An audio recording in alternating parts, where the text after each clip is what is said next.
Welcome everyone. It's great to have you all here at this 4IP Council webinar called How IP Can Save Your Company. My name is Axel Fazzini, and I am the Managing Director of 4IP Council, and I will be your host today. As you probably know, 4IP Council is a not-for-profit research organization, and we are focused on the link between IP and innovation. Our mission is very simple. This is about to identify the most relevant topics and produce empirical research by collaborating with a variety of academics, experts, IP organizations, and other stakeholders. On our website, you can find plenty of free materials.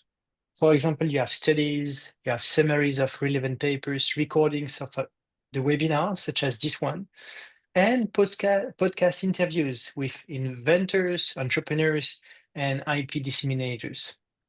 We also produce easy to digest content, such as the SMEs Corner, especially tailored for non-IP experts, SMEs, and startups. We also have an area on our website that is called IoT and Cellular Standards Made Simple, where you can learn about the benefits of standardization and the Internet of Things across different sectors. Check it out and let us know your opinion if you have any.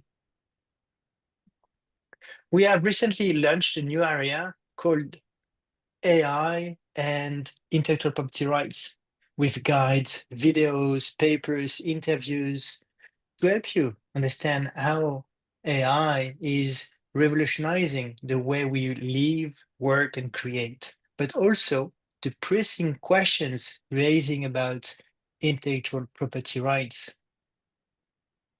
But without further delay, it is my pleasure to introduce our speakers today. We have Andrej Solinc and Suzanne Hogan. So let me just introduce their bios. So Andrej is the CEO of CEED Slovenia, which is the Center for Entrepreneurship and Executive Development, an organization that supports over 1,200 Slovenian founders and business leaders through peer learning, mentoring, and structured programs for different stages of business growth. At CEED, it develops and delivers programs focused on leadership, growth, and succession in SMEs. He's also involved in Early Warning Europe, where he contributes as a mentor, supporting entrepreneurs facing financial or operational difficulties. And we have Suzanne Hogan, that you probably know because Suzanne has been in many of the 4IP Council's webinars. She has over 25 years of experience at the EUIPO, the European Union Intellectual Property Office, where she has built a career focused on customer service and engagement. Currently a senior member of the EUIPO's IDs Powered for Business Network team, of which for both 4IP Council and our guest, Andrej, representing Early Warning Europe, are members. Just a final remark. You can see at the bottom of your screen, there is a Q&A tool to submit your live questions. Please do not hesitate to use this, as right after the presentation, we'll take your live questions and the guest will kindly answer all of them. So please, if your first question is the presentation available to download? Yes, it will be available from tomorrow. And the recording of the webinar will also be made available. Without further ado, Suzanne, the floor is yours. Oops. Hi, good morning. Thanks, Axel. Thank you so much. Yeah, it's a real true honor to be here. I feel I'm not religious, but I feel blessed. I feel blessed to be here with, again, with 4IP Council, and this time with Early Warning Europe, which is absolutely wonderful. I've been given the really interesting challenge by Andrea, the speaker, to make intellectual property sexy. So while this is virtually impossible, I will do my best. And what we really want, now seriously, what we really want you to take away today, all three of us here, 4IP Council, Early Warning Europe, and the EUIPO, is I would not say why IP is good for business. In fact, I think the title here is wrong. I would say why IP is vital for businesses and how little it actually costs. We want you to take away today how little it actually costs in compared to the benefits it provides, and also, as Axel also showed you, where to go for guidance.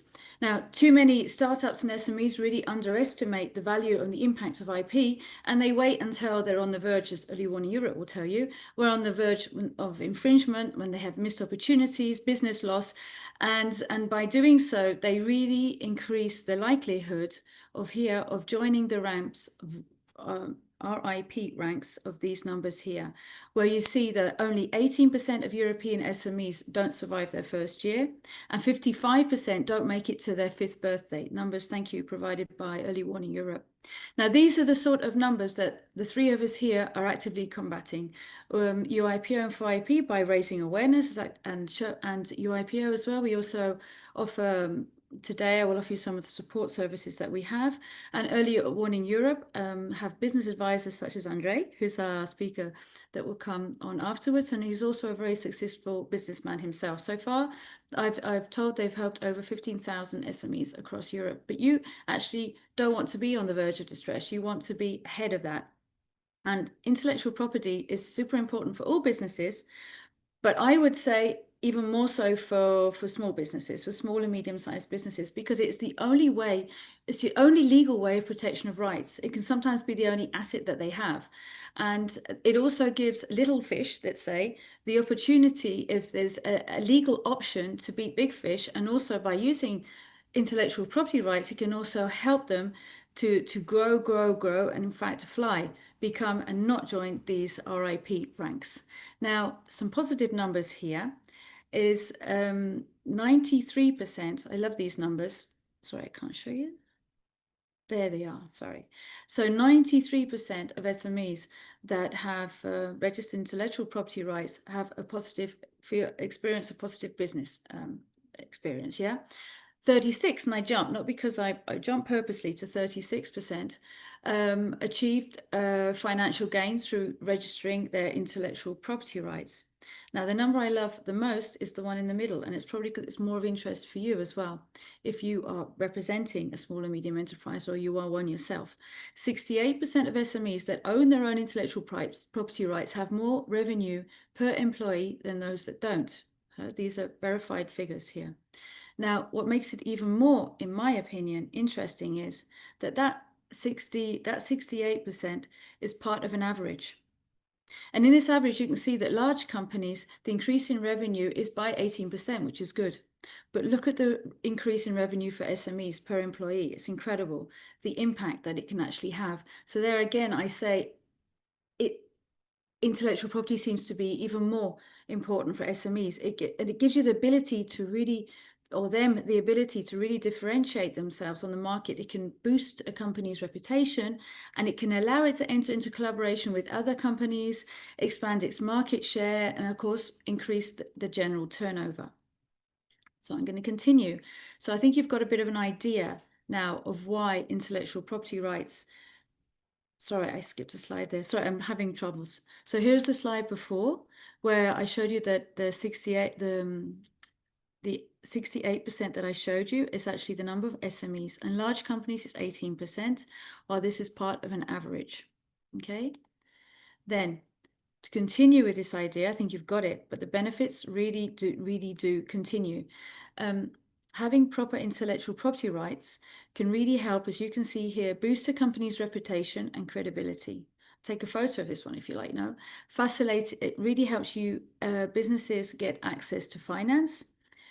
It can potentially help to increase market share and turnover. And if it's well administered, it gives the companies, as it says here, the ability to expand their markets, to legally protect their trademarks, designs, and patents, etc., to really differentiate themselves, work with other business options, such as licensing, co-branding, franchising, joint ventures, etc., and other sort of collaborations.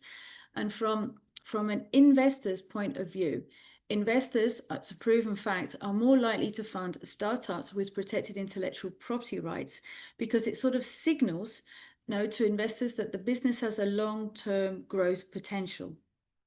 Now, the main reason that people do not protect their intellectual property rights is lack of information, which is why we're here, the three of us, and lack of money. Now, people feel that it's too expensive. I'm going to show you that it's actually not that expensive. And they don't know. Some people have never heard of it. Again, as I said before, it's way too late. So now I'm going to run through. I hope I've scared you enough or enticed you enough to start thinking about intellectual property. And I'm going to run through some services that we offer at the EUIPO that can be of help to you as a business advisor or to you as a startup and SME. The first slide I have here is our pro bono support. Now, this sounds very American, and it's the same concept. So what we've done is this is a free service that we offer. You'll receive, as Axel was saying, you will receive this this information afterwards as well directly, or just go into our website and look for it, or scan the QR code. We have gathered a list of over 200 volunteer IP professionals. We've gathered these professionals, and you may contact them via us, and they will offer you support. Now, a one-off session, and then you can decide to continue or not to continue, if you need them or you don't need them, you like them or you don't like them, you get them in the language that you wish to have or not. For example, you can ask any IP related questions like, I've got this fantastic idea, I've got this design, I've got this, do you think it will be accepted? If not, what can I do? This sort of question. Or someone else is using your trademark or design or patent without your permission. What can you do? These sort of questions are the sort of questions you could bring, for example, to this free pro bono support service that we coordinate. And then we have another free service. It's just online tool. Discussing this with Morten here from Early Warning Europe. We think this potentially could be a wonderful tool that if you are a business advisor, you could potentially sit down even with your clients to go through this. And what it is, it's an online, it's a free scan tool. And what it does is it's basically a questionnaire. It takes about 20 minutes to fill out. You need to have all of your data nearby at the same time, all of the info that you have. And it helps you understand how intellectual property fits into your business strategy. It helps to identify intellectual property that you may already have or that you may potentially need. Now, this is something that it's an idea, it's information that you can use. I would say use it at any point of your business strategy, be you at the beginning, be you in the middle, be you hopefully never at the end. Yeah. So at any point you can go in and perhaps have a quick checkup on, am I on tune? Am I right? But this would never, ever replace legal professional advice. Okay. But say you did this scan, for example, this free online scan, and you want more. You want to go more in depth. You want a complete IP business strategy for your company or the company of your clients. Then you could apply for something here that's called IP scan. Now, this is similar, but a lot more complete. So what it does is our office in turn coordinates with all of the national intellectual property offices. I say all, many. You'd have to go into our website to see if your one has signed up or not. And then you can, and then what they do is a group of experts you meet with a group of experts. They go through, they ask you many questions. And then after a question of about 2 weeks, normally it takes on average, they come up with a full-blown report. Now, this, of course, does come at a cost. So, and we know from the EUIPO, we know that the other major factor for people, for businesses and startups is money. So for that, together with the commission, we set up, you see the screens come up? Yeah. We set up some financial support, the SME fund, so to say. Now, it's been going on now for 4 years. We're actively working right now together with the commission to hopefully next year open up a 5th edition. And what it is, basically, you decide what you wish to register. Before you register, you apply for the fund. you receive a fund. There's a certain amount for each. I'm not going to go into the details, but you receive a certain amount for each voucher. They're divided into vouchers of trademarks and designs, the IP scan and patent. They're divided into 4 different vouchers. And then you apply for the trademark or design or patent that you wish to apply for. Okay. So right now it has actually provisionally closed because it's had a huge success. There was over 20 million euros have been given out this year. But what is happening is it keeps opening and closing because the money, you have a certain amount of time to use the money. And if it's not used, let's say it goes back into the pot. And then we publish on our social media or go to our website on a regular basis. We publish that it's reopened and you can apply in that moment. It officially closes in any case on the 5th of December, by which time we should also have official news if the new one will go ahead for next year, which it looks very it does look very possible. Okay, so here's an example of what even without the fund, what a European Union trademark or European Union design would cost normally. A basic one, 850 euros for the whole of the EU or 350 for a design. Now with the fund, you would get 75% off. That means for just 212 euros in one case and 87.5 in the other, you could have these registrations for the whole of the EU. Okay, so here's our little Axel already showed you for IP cancel slide. If you want more information, I can't just come up. You can go to our 3 websites. You may choose. You have for IP cancels.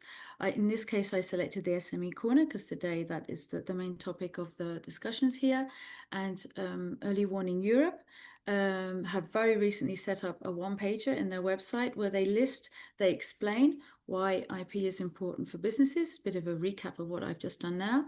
And they literally, in one page, you've got all the links to all of these services I've mentioned now and more.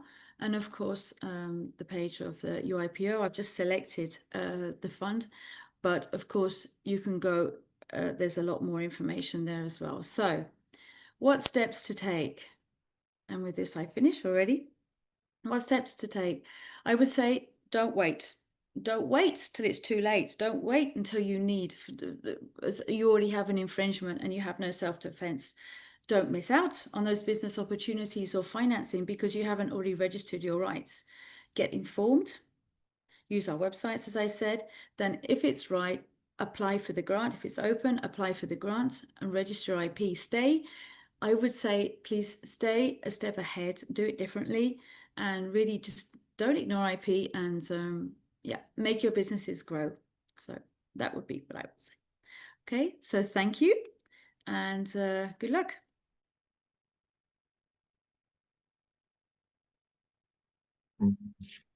Hey, Suzanne. So I guess it's my part now, right? Yeah, Andrej. So I thought I saw. Yep. So yes. So now Andrej, who collaborates now with Early Warning Europe, and a successful business person yourself, will take the floor with some real examples. Now, Andrej.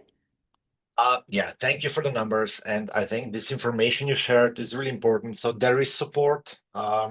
If I'm honest, I didn't know about this kind of support until a couple of months before now. So yeah, I'll go into more concrete examples.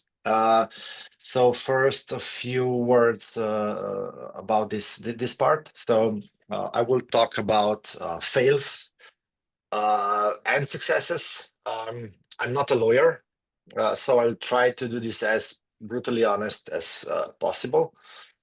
And I'm looking at the topic from the entrepreneur's point of view, so not managers. There is a difference. Why? Because entrepreneurs react to pains, so if you say, hey, this IP, you should check this can be useful, okay, they might do it, but they're really busy. But on the other hand, if they have a pain, or if there is a potential for some additional revenue, yeah, I think that's the way to start with entrepreneurs. I'll have a few good and bad case scenarios, and I'll use my own examples. So I'll come from what I know and what I experience. So firstly, yeah, I changed my profession 3 times. So I started as a programmer. Then I was an entrepreneur for 16, 17 years, and now a community builder. mentor. So the first logo you see on the left, the DHH, that's the company that grew from Claro. That's a web hosting and domain registration company. Me and four of my friends, co-founders, neighbors, all programmers, we started it in 2003. So we did all mistakes possible. When we started, the word startup didn't exist yet. Nobody was thinking about IP then. So we were growing the company through mistakes. And it's at one point I was a CEED Slovenia member also. And the story for me at least finished when we joined our company with an Italian company. And we did an IPO on the Milano Stock Exchange. So the company became the financially motivated. So it was not more about the passion and everything. I sold my share, and in the brutally honest style, I'll say, yeah, if I held on to the stock, it would be financially much different. But I actually decided to change profession, and then I was looking for something meaningful to do, and I joined CEED. So I took over directorship 7 years ago as a successor. CEED's been in Slovenia for 20 years, and it's an entrepreneurial support environment where entrepreneurs come for know-how, networking, motivation. We have 1,300 founders, and they're all in the growth and scale phase. So they're not at the early beginning. They have at least 5 or 10 employees, but they did not scale yet. So they're not a medium or not a company which is run by professional managers. We have 94 mentors. And to explain this image, you see, so we think about ourselves as lemons in a world of chocolate. So in a world where everyone is talking about how good they are and successful they are, we talk about the sour part of the business. And lemons make you healthy. Chocolate makes you fat. It's about solving problems, and that's why I'm happy that we're part of the Early Warning Europe. So we help entrepreneurs in distress with free mentoring. So the entrepreneurs are often overlooked. The ones, Suzanne, you mentioned before. So the SMEs, which form the majority of all the entrepreneurs in Europe, are actually small companies. So they're not the companies we're watching in the news and so on. And they're not early stage startups where at least Slovenia and other countries in Europe are throwing a lot of money in. The little fish, Suzanne, you mentioned, no one wants to work with them, right? They don't have the money for advisors. And they're not early stage enough to be startups, so they would get a lot of free angel money and so on. But on the other hand, in Europe, I can say for Slovenia that over 80% of salaries in the public sectors is funded by taxes from SMEs. And from what I see is that every SME that fails, that can be a potential catastrophe. So one thing is looking at the revenue and taxes, of course, but the other is also jobs and keeping small communities together. So if I invest in mutual funds, I'm interested only in the revenue, right, in the profits. But small companies actually provide protection for. They finance local small projects. They support local initiatives and charities. And without them, I think Europe and Slovenia, we'll lose the standard of living we're having right now, definitely. So Early Warning Europe is it's focusing on the part that other organizations don't, and that is helping SMEs, founders through mentorship, through advice to survive and thrive, and offer them a second chance. So proud to be a part of that. To go to the examples. So I wanted to be a bit dramatical, so I said the good, the bad, and the ugly. I have 3 examples. So firstly, like you said, Suzanne, so it's not from when a couple of years ago, I was thinking, oh, so IP, that's right, that are brands and these are patents and so on, but it's much more than that. It's also processes and know-how and so on. And new entrepreneurs. So when I talk to or mentor new entrepreneurs and startups, they always say, oh, I don't want to share my idea, or I don't want to publish it because somebody's going to steal it. And the idea is worth 0 at the beginning. So, but when the idea is successful and it starts making money, then somebody will definitely steal it. And we're gonna go through a few examples here. So, a couple of cases. One case where actually I was a part of. So it's an insider view. 2 cases I'm close to. And all the companies went from 0 to hero, and IP was a huge part of it. So the first one is Outfit 7. They're known by the brand Talking Tom. They're the first Slovenian unicorn. So they do mobile app and games, and they collaborate with Disney right now. So they're a global company. I think they have 18 billion plus downloads so far. And I know the founders. So they sold their previous business, they got some money, and they invested everything in this company, and they failed. So they failed, and actually, I know this from firsthand. Is actually it was their last try. The last couple of 10,000 euros they had, they built this Talking Tom. And it's and then they I think they're right now they are one of the top 10 gaming companies in the world. But it wouldn't happen if they didn't have IP. So from day one, they had a strategy that products can be copied by large players. So when you created, so this is a small cat on the iPad. When you touch it, it creates sounds and so on. So it's popular with smaller kids. And it can be really easily copied, right? So in their case, IP was crucial. So if they so first they created the brand. It was not about the technology, but about the name. And they protected the cat, the name, everything. And the result was almost 10 years ago, they were sold for more than 1 billion euros.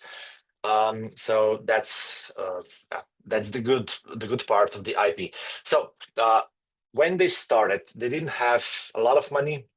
They were focusing on the idea. They tried to get traction, and IP could be easily overlooked. So, but the founders knew what they were doing, and they protected it in the right way. So that's why they're a unicorn now. Without it, they would be just, oh, I had a great idea, but somebody stole it from me. So yeah, that's the first one.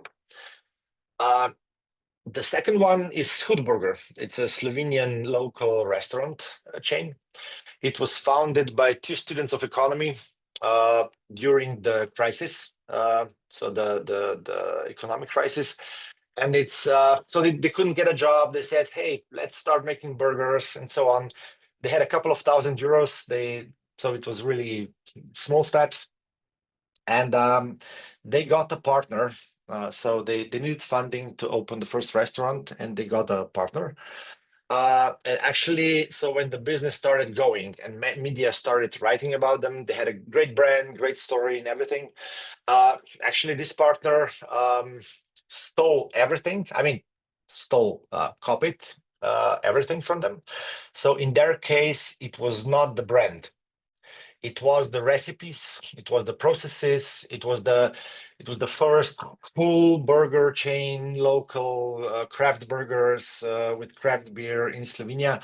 And the concept was really booming. So actually overnight, so they were thinking about opening another restaurant, and overnight the partner just bought that space and opened their own restaurant. And actually I know both of the founders, and the result was first anger, depression, and it's so the competitor right now is larger than they are, but they are growing still. They have a great company and everything, Yeah. but there will always be this small detail in the past where there was a lot Andre, of pain. may I ask a question Yeah. here? Like, because I think I'm one who can actually speak out loud. Did they like sign a non-disclosure so people wouldn't copy their recipes and take them, the employees take them with it? Did they do any of this before? Do you know? Or Um, they learned the hard way? they learned the hard way. Oh, So the partner had, I think, around 33% of the company. So it was somebody who was not interested in the business, but saw an opportunity and had a lot of money. So yeah. he said, "Hey, I'm going to invest. You can invest this." And actually, the whole. So it's not just the recipes, but the whole idea of burgers. And so that you put them near the shopping centers and the vibe and the music and everything. So that's yeah. From what I learned is a lot of that could be protected, or at least they could get some money out of it. But Yeah, you could have it's the trade secret they could have done, or signed a non-disclosure. Yeah. yeah, all that, and I'm sure. So it's So a learning, it's if horrible learning cycle. Yes. yeah, if we could have, yeah, it's a painful learning cycle, and if we could have more guests here, actually, I would invite them, and I'm sure they're experts on IP now. But it's so little money and so little effort. We could actually help them and save them. So, but yeah, that's it's a really painful story. Uh, so the third case is actually the two companies I had. So these are the brands, the means the one it's web hosting companies. Web hosting domain registration, we started it when that was not a business yet. Those two brands still exist. And this is going to be a bit more of an insider look of what happened, what kind of problems we had. So we started this, as I mentioned, 5 programmers. We were the smartest people in the world. We didn't need anybody, not mentors, not because we were so smart. And now I guess you can see where this is all going to. It's painful Uh, already, Andre.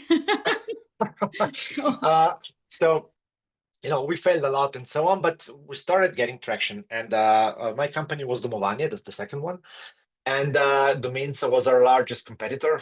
And that at one point they decided to actually sell the company to us. They had a great big exit on another front. So they said, yeah, we don't want to do this anymore. And we said, we saw that the only way to grow is actually to consolidate the market. So yeah, we had, I think at that point, together we had over 40% of the market when we joined forces.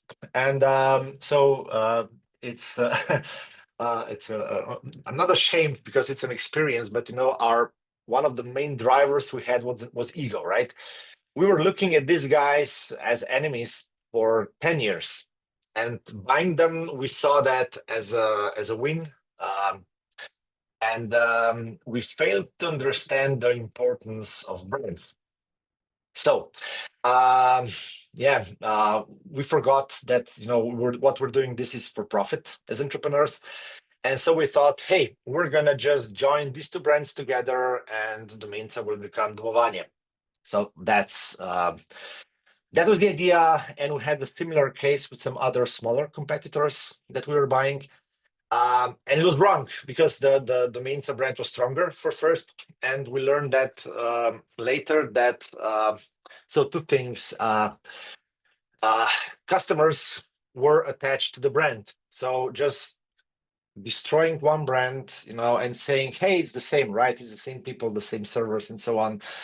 Wrong, very wrong. We lost a big account when we were talking too much about what we want to do. And the second one was actually there was a couple of failed mergers or acquisitions because the owners didn't want to, so they were attached to their brand and they didn't want to sell because we said, hey, you're just selling us the customers, right? So we're gonna do the business and then your brand no more. And that was painful to them. And yeah, we could grow much faster than we did if we actually we understood the value of the brand. So it was a lot of ego, and we had zero ideas about the IP and everything. Yeah, later the story was a bit similar when the joint company, when we joined the Italians, and then we entered so it was Italian market, Swiss market, Croatian and Serbian market. And yeah, none of those companies there actually merged into something larger, but you know, the whole story was left local. So local brands. Yeah, and it was let's say a painful ego-driven lesson. So I'm not sure you can relate to what we went through what I said, but I can tell you it was frustrating a little bit. Uh, so uh, I hope you can appreciate the pun for a few trademarks more. Yeah, actually, I asked our members. So it's the founders of SME companies, around 20, 25 employees, tech and manufacturing companies. So I was talking to them over the summer, and 3/4 never thought about IP registration or didn't even think about that. That's the area that they should invest some time and energy to learn about. Yeah, I have two more examples. One is actually that shows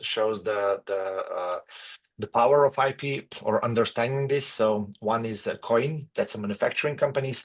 They do bathroom accessories, and their main competitive advantage always was price. So they had a mentor, and the mentor refocused the founder, the owner. So he was a successor, and his father and grandfather were doing something. He was just continuing it, but then he became aware that with prices, just lowering prices, he's gonna go bankrupt. So he switched to brand building. So he invested heavily in product design, image, logo, catalogs, and so on, and protected that heavily. So I think he went through all the check marks you mentioned before, Suzanne.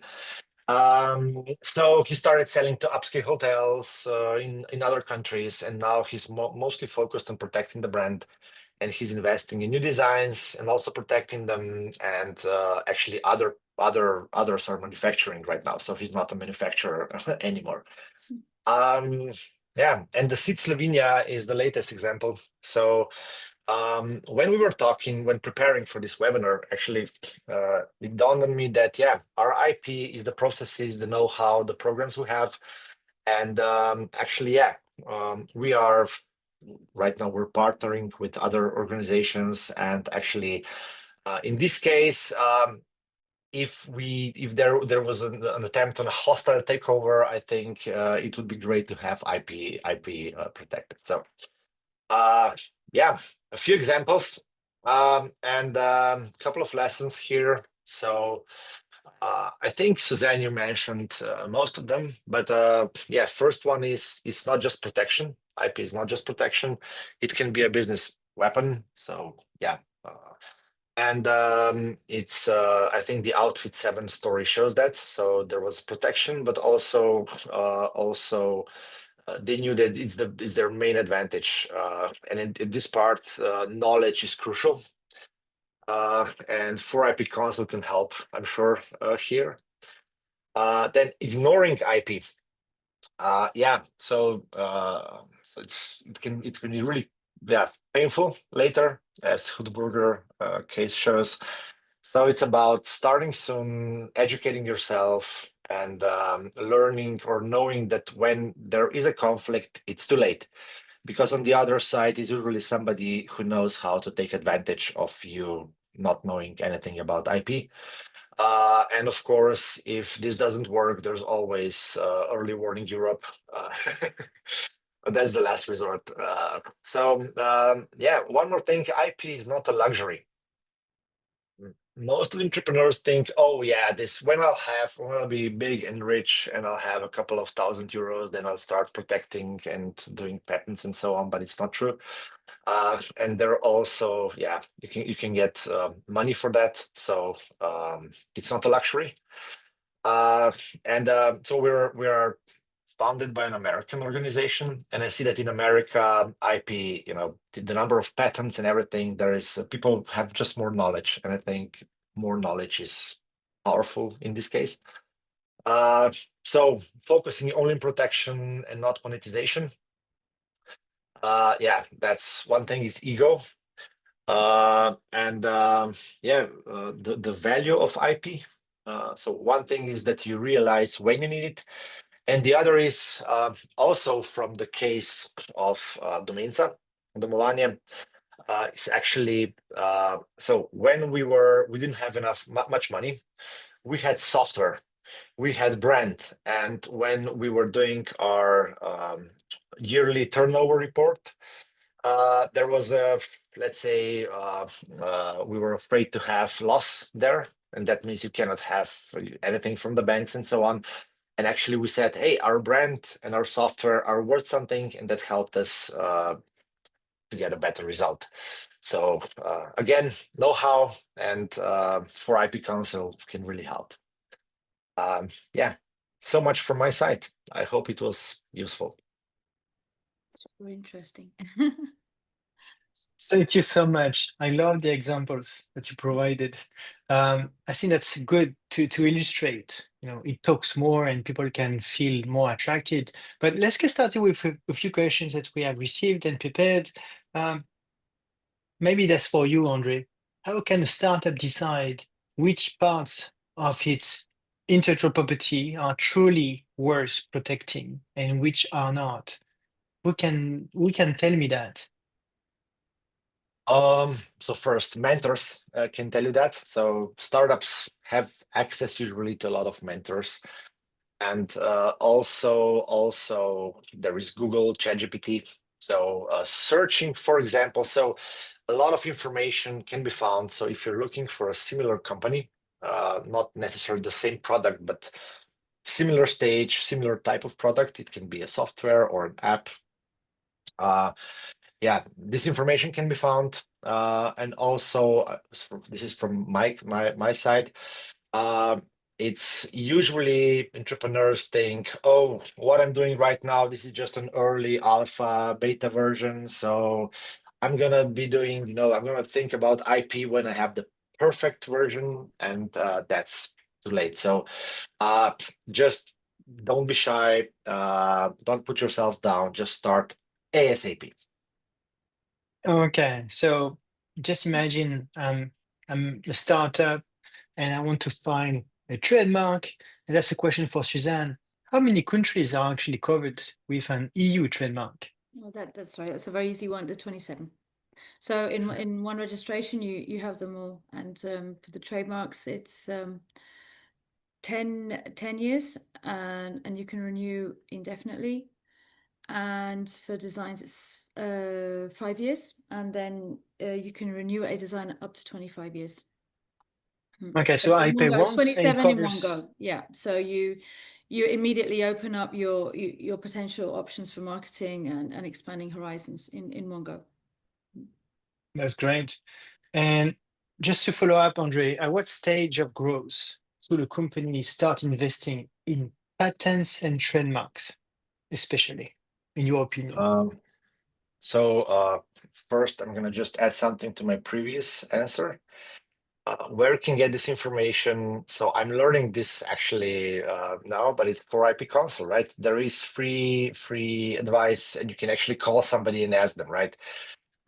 So to go to your question, at the stage of growth, so in investing in patents or trademark, so that sounds expensive and complicated. I'm not sure about patents. Maybe Suzanne, you can tell me more. I've never dealt with patents, and I don't know much about it. But in trademarks and any intellectual property, so I think there should be, there's never time to do stuff like that. But I think investing an hour or a couple of hours to just get some knowledge and recognizing, oh, this is worth, and maybe thinking, hey, maybe we can spend a little bit of money, and even if we don't need this later, this can be useful. or we can get some better so deal with the bank or something like that. So my feedback would be as soon as there is something concrete, real. So it's not just oh, I have an idea. I don't think you can protect that, right, Suzanne? But as You soon as you have a piece can, of software yeah. app. It has to be yeah, something tangible that you can protect, but you have to be super careful there, because we have had examples of people, businesses, startups, a little bit like one of the examples you gave, where they're talking among their people nearby about this incredible business project that they have, or idea or product that they want to make, or service that they want to give. And you have to be careful, because in some cases, we do know of cases where before it's even it's properly developed, so to say, or put into place, it's been stolen. So it's been registered. So you do have to be, that's why I said before, did the people you were talking about, did that poor company know? Did they not sign with their employees so that this wouldn't happen to them, so that the people wouldn't take the idea when they left the company and go do something similar? No, you do have to be careful, at least initially. If you don't have the money, or don't have the time, or don't have the knowledge, at least put in some sort of written form that between parties, to non-disclosure. Yeah, the whatever it is. Yeah, be super careful there. Yeah. Okay, so And let's yeah. try to put things in perspective. I'm an entrepreneur. I'm just creating a startup. I know that I need to feel the right moment to file for a trademark, and it seems that the filing for a trademark is as soon as possible, right? And I pay once. I cover 27 countries. I'm good. Okay, perfect. But how long does it take to register an EU trademark or even a design? Not long at all. So designs are a couple of weeks, and trademarks take a bit longer, because they are actually published to make sure that it's not copying somebody else. So it takes 4 to 5 months. 4 to 5 months. Okay, Yeah. so I file my trademark, and once it is filed, even though it is not yet approved, I can go and use the No, name I or mean, not. it's already, you will already, if it's then approved, you will have the date of filing date. It will be yours to be honored. So if somebody requests it after that, they will keep your date that you applied for it. Yes. Okay, so I just filed it. I don't have to wait the 4 to 5 months. I can use it right away. Normally the sooner the better. Another option is to go, and I did say I'm no IP expert. I work at the IP office, but what is also another option is to register in your country. Give it a go for a few months, and then if it's working, then use that. You can use it. I think it's up to 5 to 6 months. I would have to check. All the information is again in our web. Or contact a pro bono provider, as I said before. You've also got these free services, and they keep the filing date of the national country as well for, I think it's either 5 or 6 months. Okay, so we just You need to could also remind. do that. That's another way of doing it. But you also, Andrej was saying, time is you don't want to lose too much time as well. I mean, it's a slightly longer process, but it's a very, very valid one. Okay, so you file, but you have to be careful because it might not be approved at the end. And if you are already using a name that actually It can be, might be if it's used by not somebody approved, else. then it's not Yeah, approved. It's because it's copying someone else. exactly. So Or people yeah. have to be very careful. Um, okay, and one thing for Andre, how do investors weigh, weigh an IP portfolio compared to actual revenue and user growth? How the investors are actually assessing this? So it depends on the value. So investors are always looking for value. So for example, I created this great app and I see a lot of potential. But if investors, they say, hey, unless you have this and this many users or monthly active users or revenue, we're not investing in you, then it's zero, right? So it depends on the value. So, for example, it's with the outfit example, the brand was everything, right? Because everything else could be easily copied by a big corporation. But in the example of Hoodburger, the brand was worth zero. So depends where the value lies. So I don't think there is a uniform answer, and I think that's one of the potential problems. Entrepreneurs knowing this, and again, if I go back, I think education is the key. And knowing some good examples. So what did companies in similar situation or similar companies, what did they protect? And yeah, so app that is worth zero until it has users. When it has users, it's going to be quickly copied. So there is a moment of value somewhere in there. And if there is a patent, or if there's something, is there a real innovation that can be really, really, really powerful from the start. So in that case, investors, one of the first question would be, do you have a patent? And if you don't, then yeah, tough luck. So it depends on the value. I hope I answered. I think you covered it very well. And, because you gave great examples, people got excited about those. If we take the example of Outfit 7, so they built a global franchise from a single app. But in your view, what was the key IP moment in their story? Yeah, it was a mindset actually. I think so. It was the both founders, husband and wife, by the way, they were seasoned entrepreneurs, and they created something. So a local story, and actually sold the company, and IP there was valuable. So it was a search engine of some sort. And they understood from the start, they knew what they were doing, and they understood from the start that IP is everything. So, but if you're asking for the specific moment, so there is a graph. Also, it's publicly it's public. So at one point when they published, I think in a week they had millions of downloads. And if they started working in the IP, so like Susan said, it's gonna take weeks, months, and so on. It would be too late.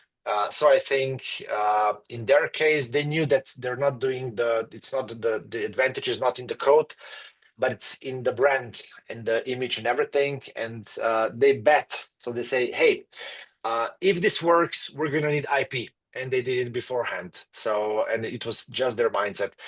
Because if they waited until the app blew, the users came, it would be much too late. And I see you, Suzanne, you're nodding.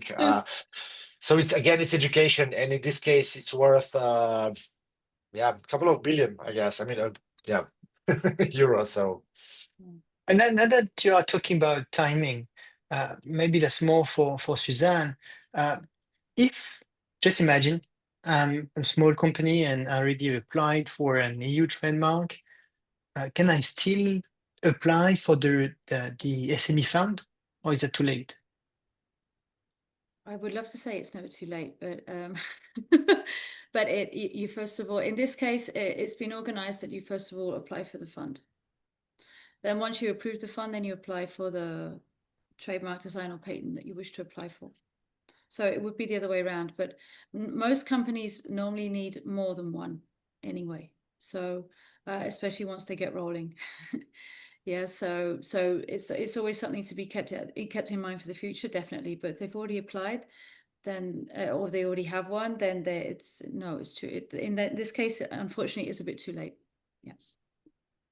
So clearly, as Andrej reminded us earlier, knowledge is power. So you need to know about the SME fund before you start doing anything. And then you go on the website, you start applying, and if you are approved by the SME fund, you can use It's what the Andrej money, was saying right? before. It's information.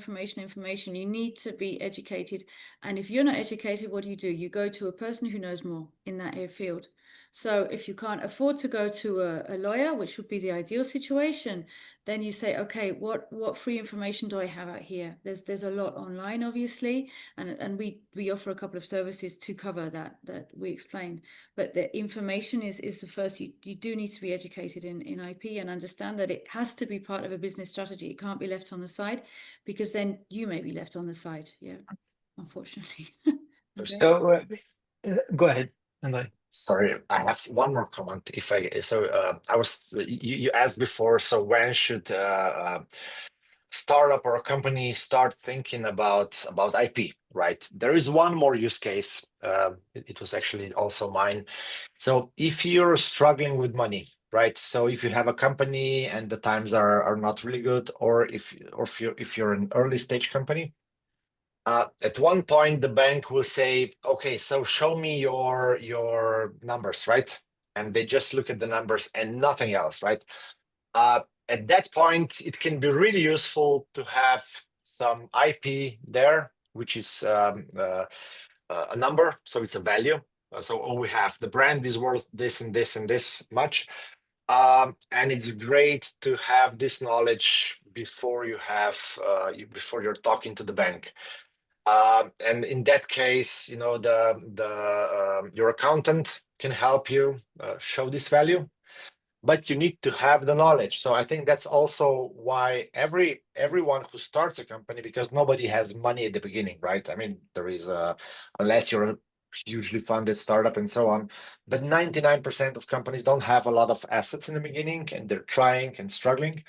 And yeah, they should have at least a short course. Hey, there is IP, these are the use cases, do this. So knowledge is really key. So I'm doubling down. Sorry to interrupt you, Axel.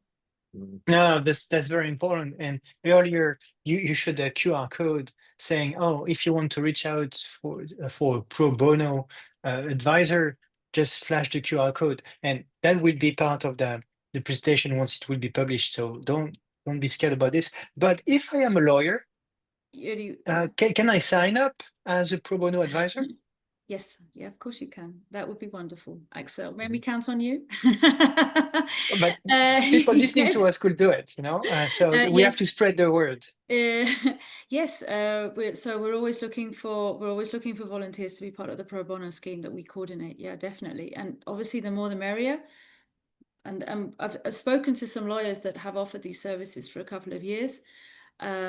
Especially Mary White comes to mind, for example, from Ireland, and the experience has been really, really good for lawyers, and of course, you get more customers on board potentially as well.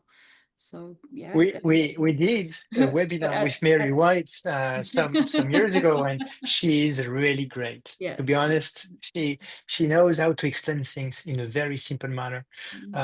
But now we are approaching the end of this webinar, and I would like to thank you both very much for sharing your knowledge, explaining things. And I know, we have to repeat again and again, making sure that all the startups, the entrepreneurs, and the soon-to-be entrepreneurs will start with the right steps. That's really fascinating, but this is time to conclude. So, Suzanne, Andrej, thank you again. Everything will be published on the website by tomorrow. We will have not only the presentation, but also the recording of this webinar. For the attendees, you will receive a short survey tomorrow just to give us some ideas on what could be next, what topics, what could be done better for those webinars. Please just take 1 minute of your time and provide your feedback. Even if it is not positive, I'm sure that will be constructive. So thank you so much, and I wish you all a great day.